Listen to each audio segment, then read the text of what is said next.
Did you know that India is the third largest startup nation? Yes, you heard me right. Therefore, the government should ensure that startups have enough care and backing to successfully recover and thrive, as the industry has vast amounts of untapped potential to generate employment, stimulate spending among the public, generate positive inflows, and whatnot. Hey guys, this is Simran from ClearTax, and today I'll talk about 7 key areas that the government must address in this year's budget to boost the startup founders and investors. But before that, please don't forget to press the bell icon and like, share and subscribe to our YouTube channel for more updates. So all the entrepreneurs and the young minds in the house, let's roll. The first one is relaxing compliance requirements for startups. Compliance requirements consume a lot of time and effort involving a lot of paperwork. The government has acknowledged the need to reduce the burden placed on startups and reducing the time of tax compliance to a more optimal level. The second one is ease in withholding taxes, resulting in increased liquidity. Many companies in the space are high cash burn and loss-making companies, resulting in minimal or low tax liabilities.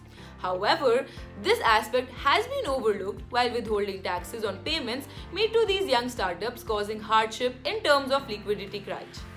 Relaxing such withholding tax obligations made to startups will provide much needed relief.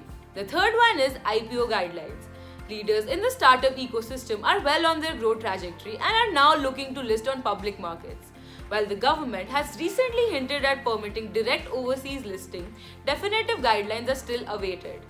Liberal and investor-friendly guidelines would help these startups open new investment channels. The next one is encouraging Indian investors. Startups are still largely reliant on overseas investments to help build their footprint.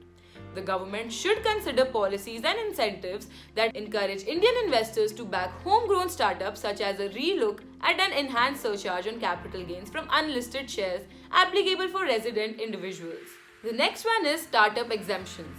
The current qualifications to be labelled a startup is an annual turnover cap of Rs 100 crores. This threshold should be increased, which would help provide necessary traction and encourage further expansion without the worry of losing eligible startup status and necessary exemptions allowed by the tag.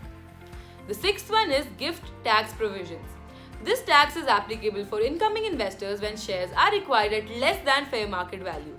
While meant to be an anti-abuse in nature, this acts as a deterrent to investors, as many share transfers happen at a genuine discount to their market value owing to the current economic slump.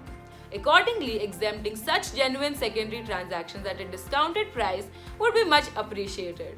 The last one is ease of raising funds. Angel tax on shares issued by startups has been an ongoing topic of discussion.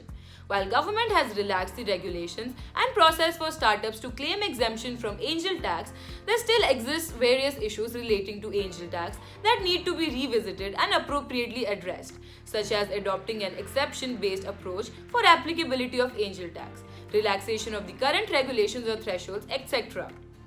Well, this was it for today's video. Let's all hope that the government takes these suggestions and expectations into consideration and do better for the entire country. Comment below if you have any doubts. We will try to reply to it as soon as we can. Stay tuned to our channel for more informative videos like these. Till then, goodbye and take care.